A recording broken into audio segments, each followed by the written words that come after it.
Compte rendu de la 74e réunion du Conseil de ministres.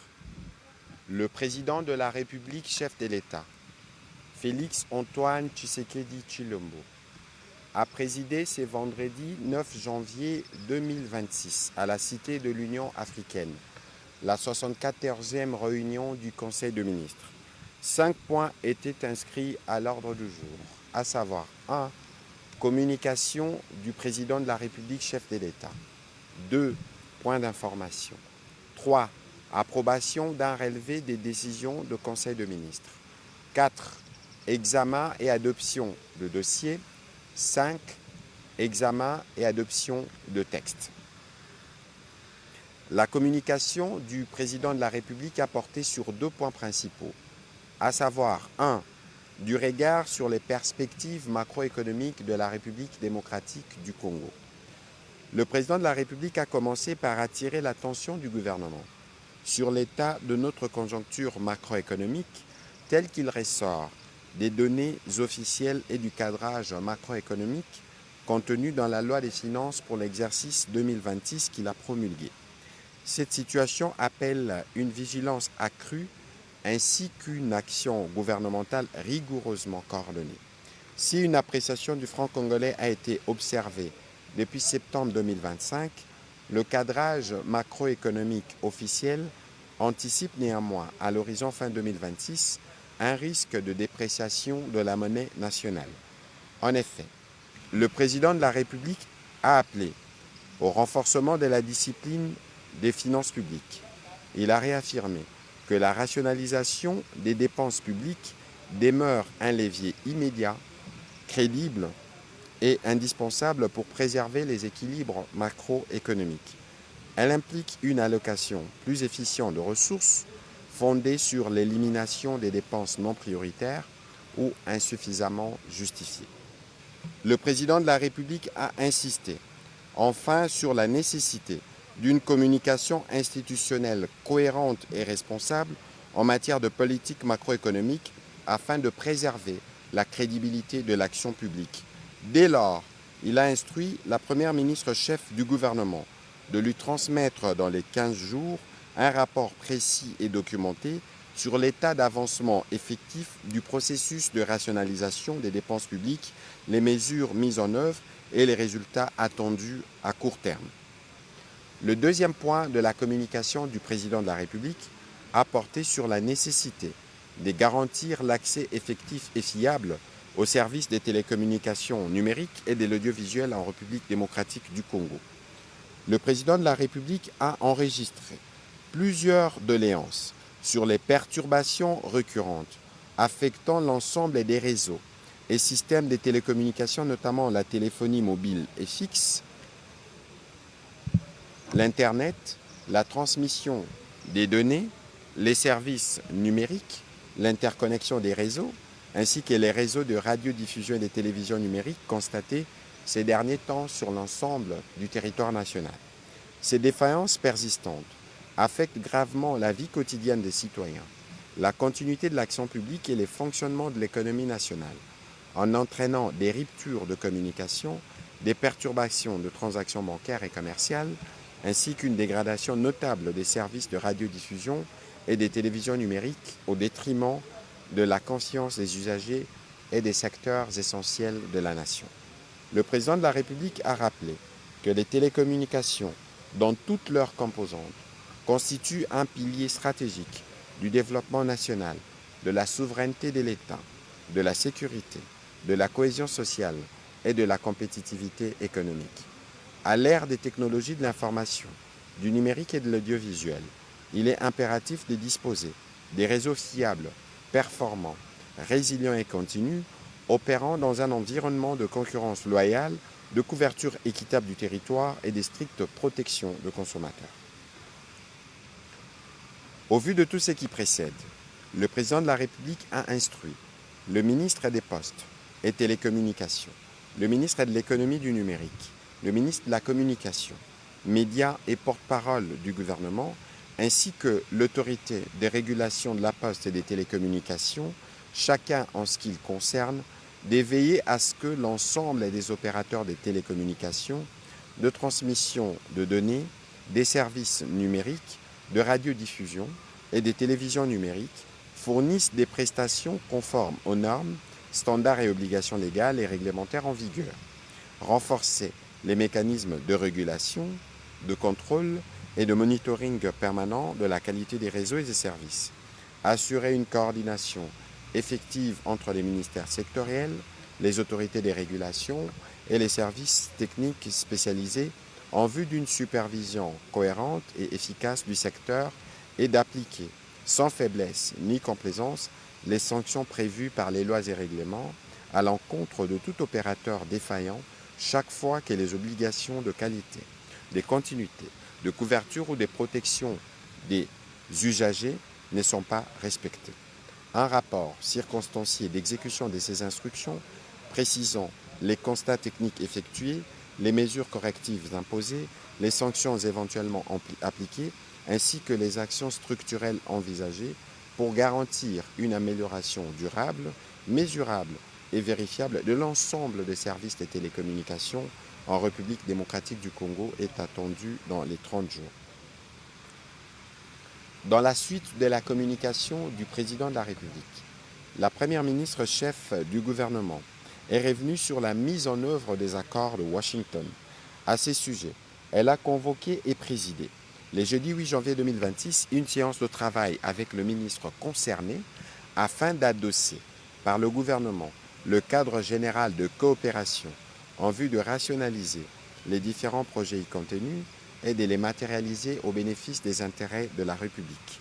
En vue d'observer les engagements souscrits par la République démocratique du Congo dans ces accords et permettre leur mise en œuvre optimale, les ministres concernés travailleront au sein d'un comité de pilotage sur l'élaboration d'une feuille de route qui permettra une meilleure coordination de l'action gouvernementale alignée sur la politique définie par le président de la République, chef de l'État. Par ailleurs, la Première ministre prévoit de convoquer une réunion du comité de conjoncture économique élargie le mardi 13 janvier 2026 afin d'harmoniser les actions de toutes les parties concernées et d'assurer une meilleure compréhension des clauses contenues dans ces accords. Sur un autre volet, la Première ministre a évoqué la nécessité de l'application harmonieuse du salaire minimum interprofessionnel garanti tel qu'institué par les décrets relatifs et afin d'assurer le dialogue social permanent entre les partenaires sociaux. Elle a annoncé l'organisation d'une séance de travail avec les responsables des différentes corporations de l'intersyndicale du travail le lundi 12 janvier 2026 à la primature afin de permettre au gouvernement de prendre en compte les préoccupations du monde du travail 6 mois après la prise du décret sur les réajustements du SMIC et ce, avant la convocation d'une réunion du Conseil national du travail pour harmonisation. Pour terminer, la Première ministre chef du gouvernement a rappelé les instructions présidentielles relatives à la communication gouvernementale sur toute prise de parole publique qui engage directement la crédibilité, l'autorité et la cohésion de l'État. Elle a souligné que la parole de l'État ne saurait être improvisée ou non maîtrisée, en particulier lorsqu'elle porte sur des questions sensibles liées à la défense nationale, à la sécurité, à la cohésion sociale ou aux relations diplomatiques. Et il est donc inacceptable de ne pas se tenir à cette ligne de conduite. Au regard de la persistance des prises de parole non concertées, intervenant en dehors des orientations présidentielles, la Première ministre a rappelé avec insistance à l'ensemble des membres du gouvernement la nécessité de veiller personnellement au strict respect des directives du président de la République, chef de l'État, en matière de communication. En conséquence, toute communication sur les sujets sensibles précités doit impérativement s'inscrire dans le mécanisme de concertation préalable, placé sous la coordination du ministre de la Communication et des Médias, en lien avec le service compétent de la présidence de la République et de la primature, afin de préserver la cohérence des positions de l'État et de prévenir tout risque diplomatique ou sécuritaire. Elle a demandé aux ministres d'en assurer l'application rigoureuse au sein de leurs cabinets respectifs. Le président de la République, chef de l'État, a, en appui à la communication de la Première ministre, lancé une mise en garde sévère aux membres du gouvernement qui ne se soumettront pas aux mécanismes établis au niveau du ministère de la Communication et des Médias. Au deuxième chapitre du Conseil des ministres de ce jour, relatif aux points d'information, État et administration du territoire, le vice-premier ministre, ministre de l'Intérieur, décentralisation, sécurité et affaires coutumières, a présenté au Conseil les rapports sur l'État et l'administration du territoire national. Au cours de la semaine qui s'achève, l'état d'esprit de la population a été notamment marqué par la suite attendue après les rapports des experts de l'ONU sur la situation sécuritaire dans la partie est de la République démocratique du Congo, surtout en termes de violations flagrantes des droits de l'homme et des pillages. Au plan politique, le Conseil des ministres a été informé du rapport de la mission officielle interinstitutionnelle qui a évalué les conditions préalables à la tenue de la 13e session de la conférence de gouverneurs dans la ville de Bandundu en province du Kwilu. La mission a constaté des avancées significatives dans les préparatifs et confirmé et suggéré la date plutôt de la tenue de la dite conférence. Au chapitre du banditisme et de la criminalité, le vice-premier ministre, ministre de l'Intérieur, a évoqué la reprise le 8 janvier 2026 des audiences foraines où comparaissent 427 présumés bandits urbains, communément appelés Kuluna, arrêtés au mois de décembre dernier lors des opérations de bouclage menées dans le cadre de l'opération Ndobo. Entre-temps, un cas de vol à main armée a été déploré le même jour dans la commune de Lemba, causant la mort du professeur Abata Diabasono à son domicile. Suite à cet acte ignoble perpétré par 7 criminels en fuite et recherché, une vive réaction populaire s'est manifestée. Des policiers du sous-commissariat Homme 30 venus pour les constats ont été pris à partie. L'un d'entre eux a succombé à ses blessures. Des enquêtes se poursuivent et les condoléances ont été présentées aux familles des victimes. Les vice-premiers ministres, ministre de l'Intérieur, a rassuré de la nécessité de poursuivre les missions de contrôle et de réduction de la violence armée au travers notamment la Commission nationale de contrôle des armes légères et de petits calibres. Il a terminé son rapport par la situation aux frontières après avoir fait état des cas de sinistres et de catastrophes déplorés au cours de la semaine qui s'est achevée. Au chapitre sécuritaire, il a été complété par le vice-premier ministre, ministre de la Défense nationale, qui, à son tour, a fait le point de la situation opérationnelle dans les différents fronts en province du Nord et du Sud Kivu, ainsi que de la poursuite de l'action de l'armée dans les périphéries de la ville-province de Kinshasa. Évaluation de la situation récente sur le marché des changes ainsi que de biens et services. Les gouverneurs de la Banque centrale, intervenant comme invités au Conseil de ce jour, a brossé les développements de la conjoncture économique du pays.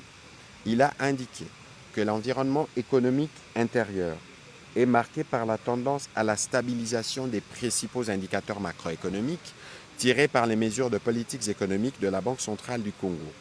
Au cours de la première semaine de janvier 2026, le taux d'inflation hebdomadaire s'est établi à 0,26% contre 0,32% une semaine plus tôt. Cette évolution reflète l'atténuation progressive des pressions saisonnières observées en fin d'année dans un contexte de normalisation graduelle de la demande après les festivités. Elle traduit un net ralentissement du rythme de formation de prix, témoignant d'un environnement macroéconomique plus stable. À l'ouverture du 2 janvier 2026, le taux d'échange s'est établi à 2181,39 francs congolais pour $1 américain sur le marché interbancaire et à 2310,32 francs congolais sur le marché parallèle. Par rapport à la semaine du 26 décembre 2025, le franc congolais a enregistré une appréciation de 1,9% à l'interbancaire contre une dépréciation de 0,50% au parallèle. Comparativement à fin décembre 2024, la monnaie nationale s'est appréciée de 30,44% à l'indicatif et de 24,099% au parallèle. En rythme hebdomadaire, les cours mondiaux des principaux produits de base intéressant l'économie congolaise se sont bien comportés. le gouverneur de la Banque centrale du Congo a réitéré ses recommandations allant dans le sens du maintien d'une coordination étroite entre les politiques monétaires et budgétaires afin de préserver la stabilité macroéconomique et le pouvoir d'achat intérieur et du renforcement de suivi des facteurs de liquidité susceptibles de perturber le fonctionnement des marchés en début d'année. Au chapitre santé, le ministre de la Santé, Hygiène et Prévention sociale a fait le point de la situation épidémiologique en République démocratique du Congo, spécifiquement la tendance baissière observée que ce soit pour le choléra et les mpox. Et face à ces épidémies, le ministre de la Santé a précisé que les actions de riposte sont en cours et poursuivent pour les éradiquer sur toutes les parties du territoire concerné. Note d'information relevant du secteur du budget. Le vice-premier ministre, ministre du budget, a présenté la loi des finances telle que promulguée le 29 décembre 2025 par le président de la République après adoption en termes identiques par les deux chambres du Parlement. Ces processus a consacré, une fois de plus, la consolidation de la discipline budgétaire engagée par le gouvernement, ainsi que le respect des exigences de la Constitution et de la loi relative aux finances publiques, renforçant ainsi la crédibilité de l'action publique. Ces budgets 2026 présentés en équilibre, en recettes et en dépenses, à un équivalent de 22 milliards de dollars, prend en compte les priorités du gouvernement inscrites dans son programme d'action, axées notamment sur la sécurisation du pays, la stabilisation et de la transformation structurelle de l'économie, ainsi que la poursuite des politiques sociales majeures comme la couverture santé universelle et la gratuité de l'enseignement primaire prônée par le chef de l'État. Au-delà de l'exercice annuel, les budgets 2026 s'inscrivent sur une trajectoire de soutenabilité budgétaire fondée sur une amélioration progressive de la pression fiscale, celle-ci étant projetée à 12,5% en 2026 et correspond à des recettes courantes estimées à 13,4 milliards avec l'objectif d'atteindre 17% à l'horizon de 5 ans, soit les niveaux moyens en Afrique subsaharienne, pour de recettes courantes estimées avoisinant 26 milliards de dollars américains. Cette trajectoire permettra, à l'horizon 2030, de dégager des marges budgétaires en vue de financer sur ressources propres les priorités de l'État. À ce titre, au cours de cette année 2026, les administrations financières devraient doubler les efforts pour mobiliser davantage les recettes en vue de se mettre sur cette trajectoire qui permettra aisément au gouvernement de financer ses priorités par les ressources propres. Le vice-premier ministre, ministre du Budget, a par ailleurs porté à l'attention du Conseil que le respect des procédures d'exécution du budget s'impose à tous les ordonnateurs et gestionnaires publics en conformité avec le manuel de procédure et du circuit de la dépense publique qui garantit le respect intégral de la procédure standard tout au long de la chaîne de la dépense et les manuels de procédure de marché public.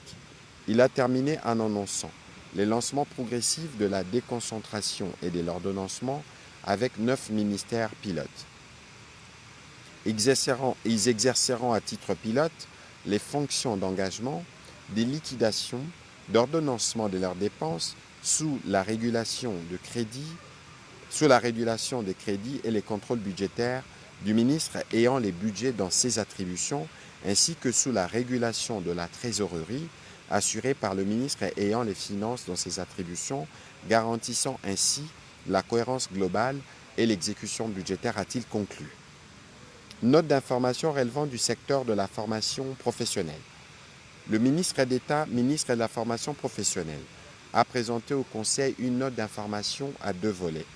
Le premier volet a porté sur l'évaluation du premier cycle des formations gratuites en apprentissage de métier, tant pour les dépendants de militaires et policiers que des inscrits de la première édition de la foire de la formation professionnelle organisée à Kinshasa du 24 au 26 octobre 2024. En effet, le premier cycle prévu en 4 étapes s'était fixé comme objectif de former gratuitement 10 000 jeunes à raison de 2 500 par session. À ces jours, les objectifs assignés ont été largement dépassés, car en plus de 1 500 apprenants qui ont suivi leur session à travers différents centres du 15 février au 11 décembre 2025 auprès des centres publics, privés et agréés, 13 496 jeunes, dont 9 624 hommes et 3 872 femmes ont été formés. L'accompagnement du gouvernement a été sollicité pour finaliser les engagements financiers liés aux opérations du cycle finissant et le lancement du second cycle des formations gratuites. Par ailleurs, le Conseil a été informé du lancement des travaux de construction d'un centre de formation professionnelle au camp Ex-Mobutu le 11 décembre 2025 en partenariat avec l'église de Saint de Dernier Jour et la fondation Vodacom pour l'encadrement des dépendants des militaires et policiers par l'apprentissage des métiers. Le deuxième volet de sa note a porté sur l'élaboration de l'annuaire national d'identification des filières prioritaires pour le développement local et la formation professionnelle. Au terme de la semaine de la formation professionnelle, organisée du 15 au 19 décembre 2025, en collaboration avec Enabel, les participants ont approuvé et validé l'annuaire national d'identification des filières prioritaires pour le développement local et la formation professionnelle. Ces documents répertorient et identifient toutes les filières classiques et innovantes suivant les spécificités de chaque province et territoire de la République démocratique du Congo. Ceci offre l'avantage de permettre au ministère et à tous ses services d'orienter les filières dans tous les coins du pays en vue de résorber les besoins locaux en main-d'œuvre et de les fixer comme critères d'agrément des centres à ces niveaux. Pour terminer, le ministre d'État, ministre de la Formation professionnelle, a salué les succès de la tenue de la conférence sino-congolaise sur la formation professionnelle le 22 décembre 2025. Les deux parties ont convenu de déployer des dispositifs de formation mobile dès les mois d'avril 2026 et de pérenniser l'initiative. La prochaine édition est projetée pour le premier trimestre 2026. Le Conseil a pris acte de cette note d'information. Note d'information relevant du secteur de l'environnement. La ministre de l'Environnement, Développement durable et nouvelle économie du climat a informé le Conseil de l'urgence d'appuyer et de conforter les leaderships de la République démocratique du Congo au sein de l'autorité du bassin du lac Kivu et de la rivière Ruzizi. Cela passe notamment par l'appurement urgent des arriérés de contribution, les renforcements institutionnels et la consolidation de la coordination nationale. Revenons sur les enjeux stratégiques, financiers et sécuritaires. Elle a précisé que le renforcement du leadership de la RDC au sein de l'Abakir n'est pas seulement une question de respect des engagements internationaux, c'est aussi une opportunité stratégique pour sécuriser nos ressources hydriques, bénéficier équitablement des investissements énergétiques, affirmer notre souveraineté et notre rôle stabilisateur dans la région et avoir une garantie que les lacs Kivu et la rivière Ruzizi ne seront pas utilisés pour la déstabilisation de la sécurité du pays. Détenteur de plus de 57% des bassins versants du lac Kivu et de la rivière Ruzizi, notre pays est détenteur statutaire du leadership en ayant le poste de secrétaire exécutif de l'Abakir, tient à réaffirmer son rôle d'autorité régionale. Note d'information relevant de l'enseignement supérieur et universitaire. La ministre de l'Enseignement supérieur et universitaire, Recherche scientifique et innovation, a fait le point au Conseil du rapport d'étape du contrôle des gestions des établissements publics de l'enseignement supérieur et universitaire appelé entre responsabilité et résultats, rapport d'évaluation de la gouvernance des établissements publics de l'ESU 2024-2025. Les conclusions soutiennent que la modernisation du secteur est entravée par des pratiques de gestion obsolètes et une opacité financière persistante. Ces diagnostics sans appel confirment le besoin d'une intervention urgente sur 3 plans. Crise de redevabilité, l'audit relève une déconnexion entre les recettes captées et la qualité des infrastructures pédagogiques justifiant les inquiétudes de la haute hiérarchie, dysfonctionnement organisationnel, la persistance des circuits de gestion opaques nuit au déploiement optimal du système LMD et fragilise l'autorité académique, l'insécurité foncière. Le rapport documente plusieurs cas critiques des menaces sur les actifs fonciers et immobiliers de l'État, nécessitant une sécurisation juridique immédiate. Ces rapports qui détaillent établissement par établissement les écarts de gestion, les responsabilités individuelles identifiées, ainsi que les preuves documentaires collectées. La ministre Delessu a rassuré de la poursuite de la mission d'assainissement entamée pour restaurer l'excellence au sein de nos établissements. Elle permettra d'affiner les diagnostics et d'élaborer des recommandations définitives pour une gestion optimale du secteur conformément à la vision du président de la République. Note d'information relevant du secteur de mines. Le ministre des Mines a présenté au Conseil le projet mine de fer de la Grande Orientale, MIFOR, ainsi que les orientations de gouvernance qu'appelle sa mise en œuvre. Ces projets visent à structurer, pour la première fois à l'échelle industrielle, la mise en valeur du potentiel de minerai de fer, dont les ressources cumulées sont estimées entre 15 et 20 milliards de tonnes avec une teneur moyenne supérieure à 60%, positionnant notre pays parmi les principaux détenteurs mondiaux des ressources ferrifères encore inexploitées à grande échelle. Au-delà de l'exposition minière, MIFOR est conçu comme un projet d'architecture économique nationale, reposant sur la transformation progressive d'une ressource minérale stratégique en infrastructure souveraine, puis en recette durable, et enfin en stabilité macroéconomique et développement territorial équilibré.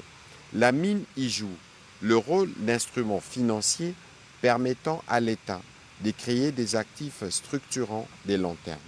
La phase initiale du projet est dimensionnée sur une capacité de production de l'ordre de 50 millions de tonnes par an, extensible jusqu'à 300 millions de tonnes, à deux niveaux comparables aux grands bassins ferrifères internationaux.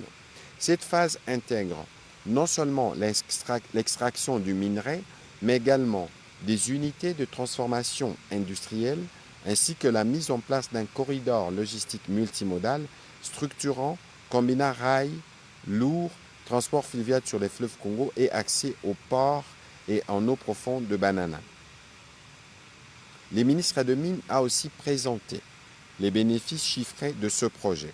Les études consolidées font apparaître, pour un investissement initial estimé à 28,9 milliards de dollars pour la première étape, le modèle économique projeté sur 25 ans fait ressortir un chiffre d'affaires cumulé supérieur à 679 milliards de dollars, un cash flow net excédent de près de 308 milliards de dollars, une valeur actuelle nette négative et un taux de rentabilité interne élevé, traduisant la robustesse du projet dans des hypothèses prudentes du marché.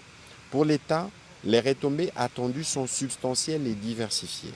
Après plus de 100 ans d'exploitation essentiellement concentrée sur le cuivre et le cobalt, le projet MIFOR marque une inflexion stratégique majeure dans les modèles extractifs de la RDC. Le projet a par ailleurs suscité l'intérêt d'investisseurs institutionnels internationaux disposant des capacités reconnues de structuration et de financement de projets macroéconomiques, constituant un signal favorable de bancabilité et de crédibilité internationale sans préjuger des décisions souveraines de l'État ni de créer d'engagement juridique à ce stade. Le ministre de Mines a sollicité et obtenu du Conseil la mise en place d'une commission interministérielle élargie dédiée à ce projet, appelée à en assurer le pilotage stratégique, la coordination institutionnelle et la structuration progressive dans le respect des orientations souveraines du gouvernement. Note d'information relevant du secteur des ressources hydrauliques et électricité. Le ministre des Ressources hydrauliques et électricité a, dans sa note d'information, entretenu le Conseil sur deux points principalement. 1. Le point sur le développement du site hydroélectrique de Piokatombe. Ce site dispose d'un potentiel minimal estimé à 6450 MW. Sa mise en valeur permettrait non seulement d'optimiser la gestion hydraulique du fleuve Congo en amont d'Inga et de sécuriser à terme la cote d'exploitation du complexe, mais également de répondre à des besoins énergétiques à plus court et moyen terme avec des délais de réalisation nettement inférieurs à ceux de Grand Inga. Le développement des aménagements de Piokatomba répond à plusieurs enjeux majeurs pour notre pays, notamment la sécurisation durable de l'approvisionnement électrique de Kinshasa, dont les déficits structurels dépassent actuellement 1000 MW et continuera de croître, le soutien à l'industrialisation nationale, notamment dans le Congo central et les pôles industriels connectés au réseau Inga, l'optimisation du schéma global de développement du fleuve Congo en préparant techniquement et stratégiquement les déploiements du Grand Inga, le positionnement de la RDC comme pilier énergétique régional, capable de répondre à la demande nationale et aux opportunités d'exportation à moyen et long terme. L'approche progressive et structurée pour la concrétisation de ces projets hydroélectriques prévoit des actions telles que la récupération des études existantes, l'organisation de la campagne de mesures topographiques et la réalisation des études de préfaisabilité, la réalisation des études de faisabilité et d'avant-projets détaillés, ainsi que la structuration du cadre de mise en œuvre et des financements. Les ministres de Ressources hydrauliques et électricité a sollicité l'accompagnement du gouvernement pour l'approbation du principe du développement de ces projets hydroélectriques et les habilitations nécessaires pour notamment les recrutements d'une firme chargée de l'actualisation des études de faisabilité de l'aménagement de Pioka-Tombé et la mobilisation de ressources financières nécessaires au financement des études, à la structuration et à la mobilisation des financements publics et privés.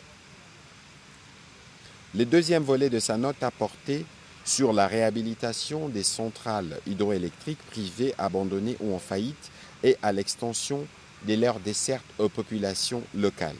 Il s'agit des 17 centrales hydroélectriques privées dans 7 provinces, constituant un patrimoine énergétique stratégique à ce jour inexploité. Leur réhabilitation représente ainsi une opportunité stratégique pour renforcer la sécurité énergétique des zones minières, améliorer l'accès à l'électricité de populations locales, valoriser les actifs publics existants et réduire la dépendance aux énergies fossiles.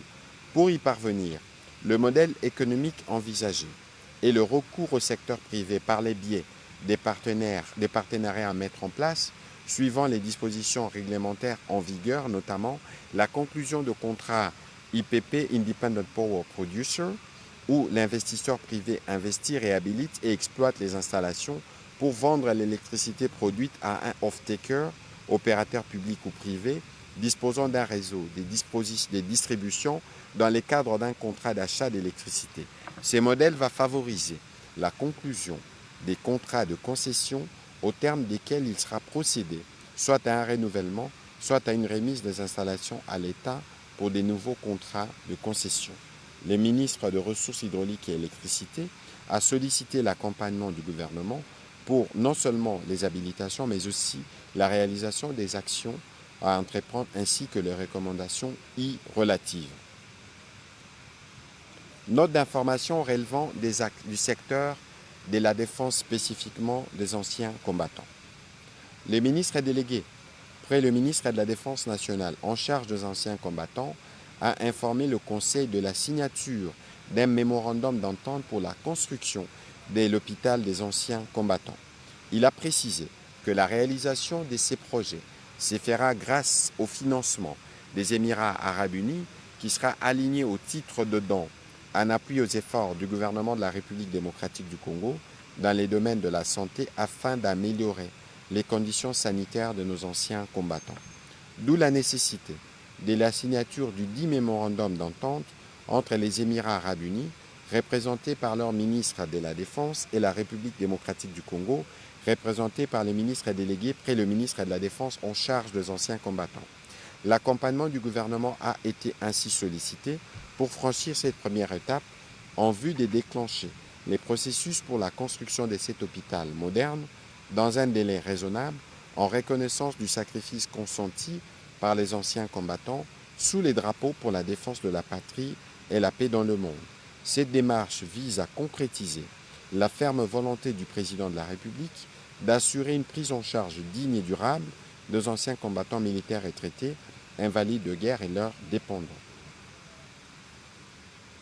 Au troisième chapitre du Conseil des ministres de ce jour, relatif à l'approbation d'un relevé des décisions, le Conseil des ministres a approuvé le relevé des décisions prises lors de la 73e réunion ordinaire du Conseil des ministres du vendredi 2 janvier 2026.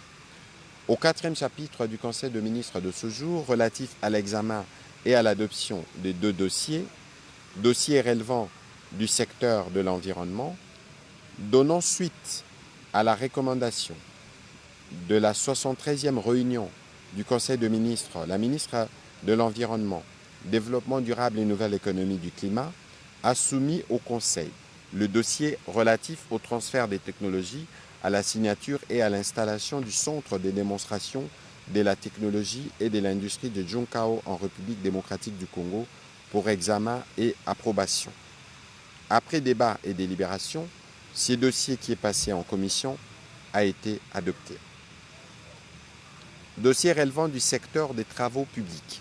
Les ministres des Infrastructures et Travaux publics a soumis au Conseil pour examen et approbation les dossiers liés à la préparation de la construction du pont de 645 mètres de portée en béton sur la rivière Ubangi entre Bangui en Centrafrique et Zongo, l'aménagement des voies de raccordement de 650 mètres et 850 mètres respectivement du côté Bangui et Zongo, ainsi qu'aux dispositions à prendre pour la construction du poste frontalier juxtaposé du côté congolais à Zongo. Il a expliqué les différentes étapes franchies dans le cadre de la réalisation des études, du financement du projet par la Banque africaine de développement et du point d'accord sur les modalités d'exécution du projet trouvé entre le ministère des Infrastructures des deux pays. Ces processus se déroulent en parallèle et en complémentarité avec le projet d'aménagement de la route Zongo-Gemena-Akula-Lisala dans le cadre d'un financement de l'Union européenne dont les études sont en cours de réalisation. Considérant les fonctionnements et les avantages d'un poste frontalier juxtaposé du côté congolais à Zongo, conformément aux principes de la CEAC et de la nécessité de poursuivre les préparatifs de cet important projet, le ministère des ITPR a recommandé la mise en place d'une commission conjointe d'experts à désigner par le ministère de l'Intérieur, des Transports, des Finances, de l'Aménagement du territoire ainsi que des Affaires foncières. Cette commission sera chargée de réaliser des inspections de terrain en vue de délimiter le site de construction du poste frontalier et de proposer des mesures pour sa confirmation dans les domaines publics et de proposer les modalités de transfert par le gouvernement du site du poste frontalier à la CEAC pour son affectation à l'usage d'espaces d'extraterritorialité. Après débat et délibération, le Conseil a adopté ces dossiers. Au dernier chapitre du Conseil de ministres de ce jour, relatif à l'examen et à l'adoption de textes, un texte a été soumis à l'examen du Conseil. Il s'agit du projet d'ordonnance-loi portant prorogation de l'état de siège dans les provinces de l'Ituri et du Nord Kivu pour une période de 15 jours prenant cours le 17 janvier 2026. Après débat et délibération, le Conseil a adopté ce projet d'ordonnance-loi.